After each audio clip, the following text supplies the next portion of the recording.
Hey guys, this is Icon. Kanashka couldn't make it right now. He's in the bathroom, but and he's been in there for about 2 hours, but it's cool. Anyway, so we're here to talk about Dragon Ball Super Episode 61, which, in my opinion, was a pretty good episode. Even though it started off a little slow, when it got to the action part, it was definitely very excitable. So just to start off, just to kind of run through the episode with you guys, we start off with obviously the preview, and then we get to the episode and we have Black and Zamasu kind of explaining and giving their spiel just about like why, how did this come to be, how is Black Zamasu, and how they're two Zamasus. And I thought the explanation was pretty good. It wasn't super long and boring. Like it kept me kind of like in it the whole time, and I thought it was pretty interesting for that. So I definitely like that part. So you have Black kind of explaining a little bit about who he is, and basically what happens is, long story short, there's a time loop. So they describe that there's about 5 timelines now. And the thing with Black is, so Black went into the future, right? So Black used a this is so weird to explain, so if I get off, that's okay. So Black used the Super Dragon Balls to switch his mind and body with Son Goku, right? And then after that he killed Goku, who was now in Zamasu's body. So they basically did Captain Ginyu type of switch thing, which was crazy. So he kills him, he kills Goku, who is in Zamasu's body, and then after that he kills Chi-Chi and Goten. So it's like, if you don't like Chi-Chi, like me, I'm definitely not a big Chi-Chi fan, especially what she did to Gohan and what she's doing to Goten, making him such a little punk. Then you'll see that you definitely will kind of like, not in like a bad way or anything, but you're definitely kind of like just the fact that Chi-Chi's like, gone or whatever. But anyway, just getting back on topic. So he destroys those 2 guys, or all 3 of those. Then he goes right, and he goes into the future, and he talks to future Zamasu. He kills future Zamasu's Guwasu. And then after that he gives him the ring, and when he gives him the they kind of talk, and Zamasu's like, yo, who is this guy, like what, like how are you like killing this guy, like why'd you kill Guwasu? And Black explains to Zamasu that basically what happened was, I'm from the future, and I'm here to find someone who's like-minded like me, who wants to kill all the other mortals.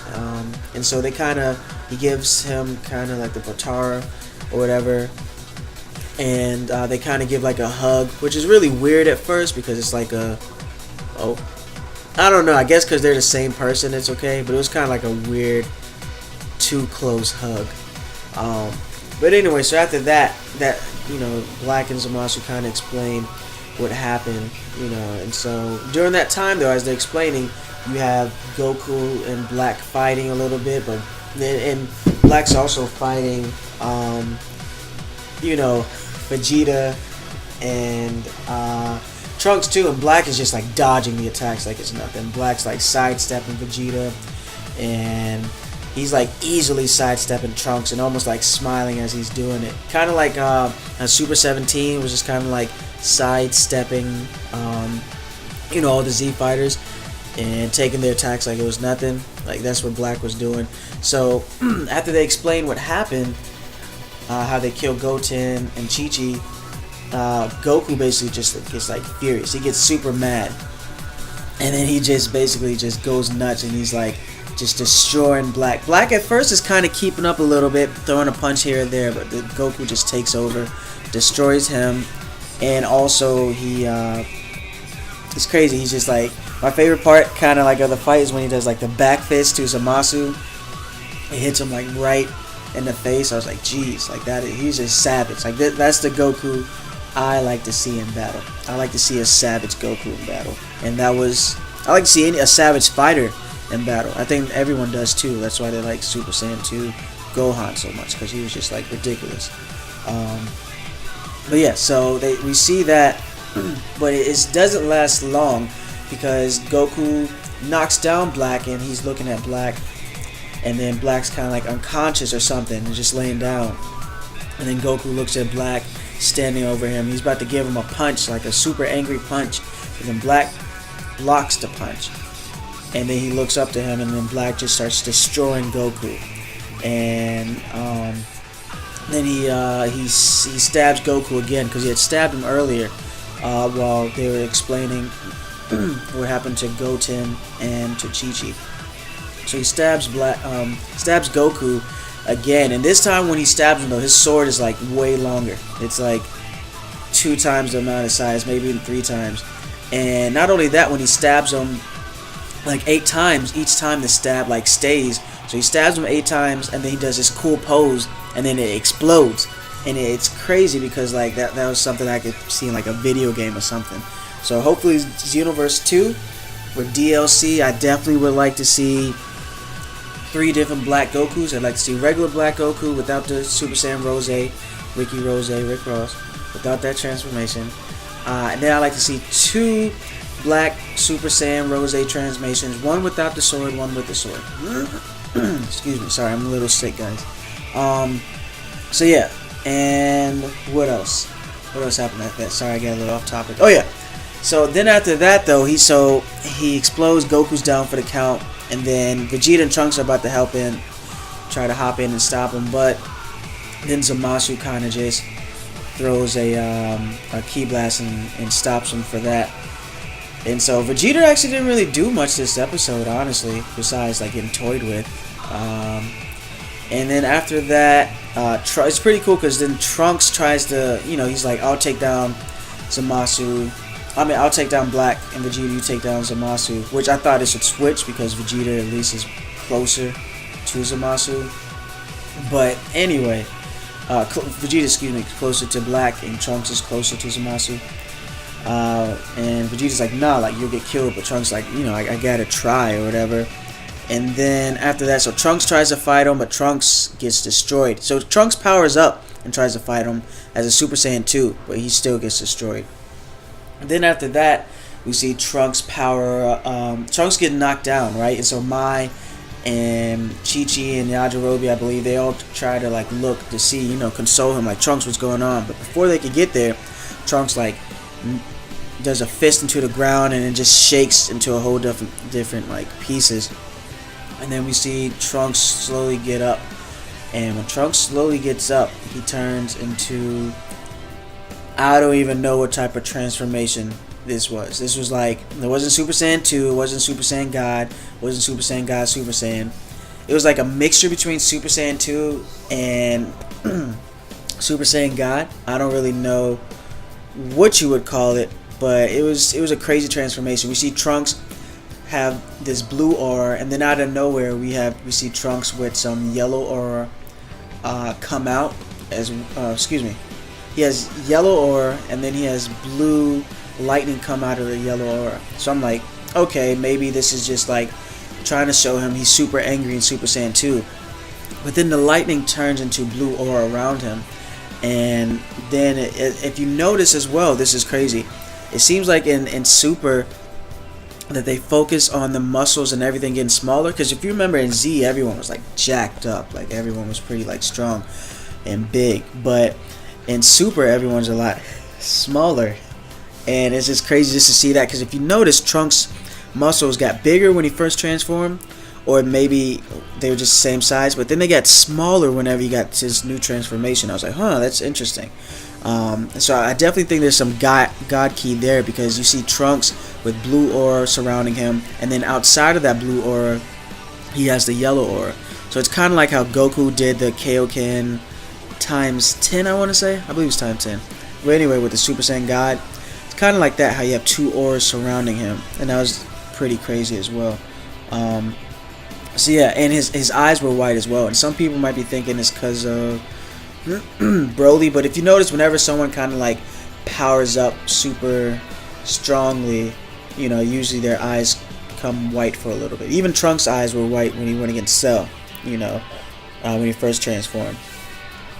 But anyway, so yeah, this episode, honestly, I thought it was a good mix of pacing. I thought it was pretty good with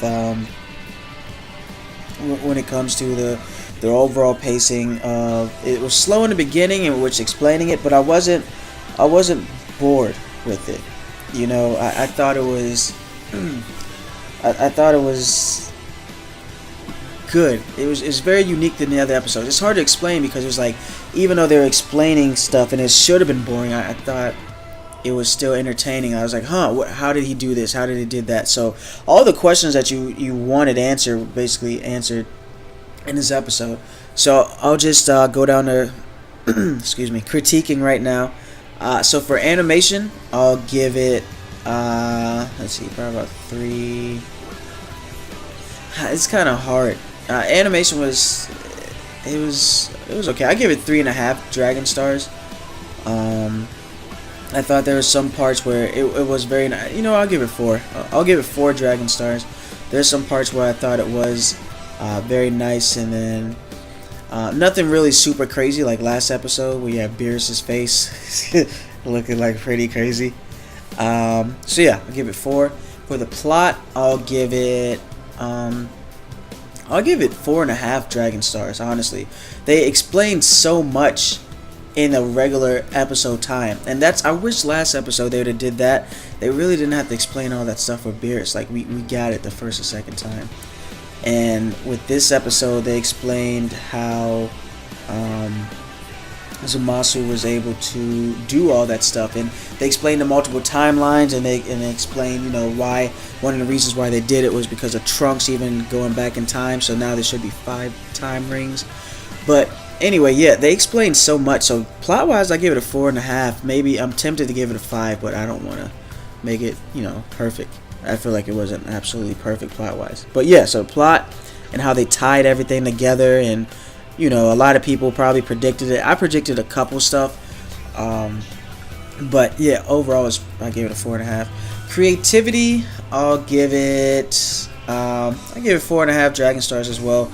Just the fact that it was creative of like adding another timeline. I was really nervous Toriyama and Tori and Toritaro. Well, we don't know what the manga does yet, but anyway, I was really nervous they would forget that if you change the past, because I'm sitting here thinking like, alright, if Zamasu's still alive and all of this, like, shouldn't it be another timeline? That's what I'm thinking while watching the episode. And I'm really glad they didn't forget that whenever you change something, that you create another timeline. I feel like low-key it should be 6 timelines. I might have to like recount all the actions in it, because the changing the past, I feel like this should be, even though it's 5, I feel like low-key it should be 6, but anyway, I could be completely wrong. But I'm glad they brought that back up as well. So creativity, I give it 4.5 dragon stars out of 5. And of course, overall, this episode, I enjoyed it. I wasn't bored at all watching this episode. I learned so much of the plot and was able to understand it too. Like, it was a mouthful and I had to think, but they still explained it in a way like, okay, that's cool. And it had some action, had some fight. The Goku fights were okay. And the Trunks fights was above average. I do wish Vegeta kind of fought, but hopefully he'll fight in the future or something like that. Probably Vegeta's not going to stand on the sideline, so he's had to fight.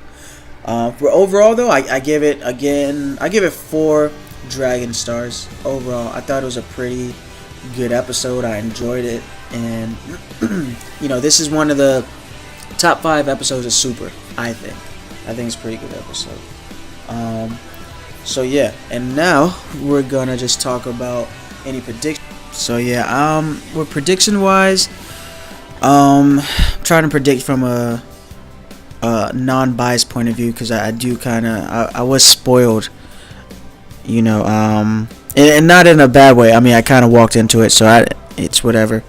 But so predicting it, I do feel like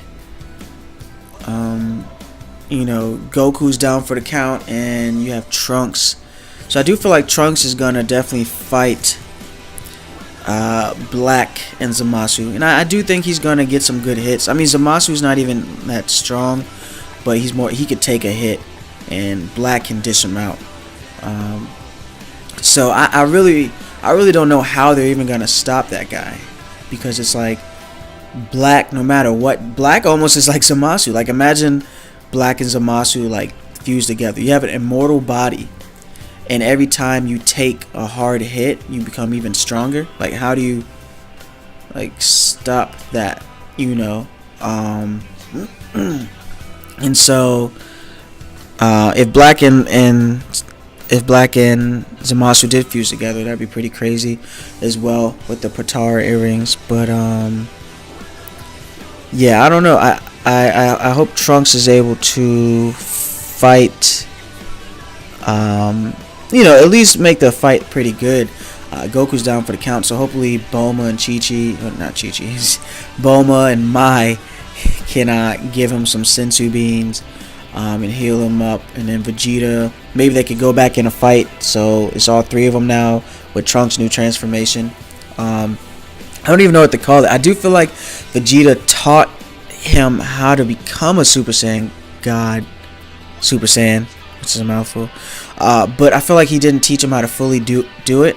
I also have another theory, just the fact that, just like how when they were training, we don't know how long they trained, right? So I'm thinking that just like when they trained in a hyperbolic time chamber, and the fact that Trunks thought that he was holding back with his father when he turned to SSJ grade 3.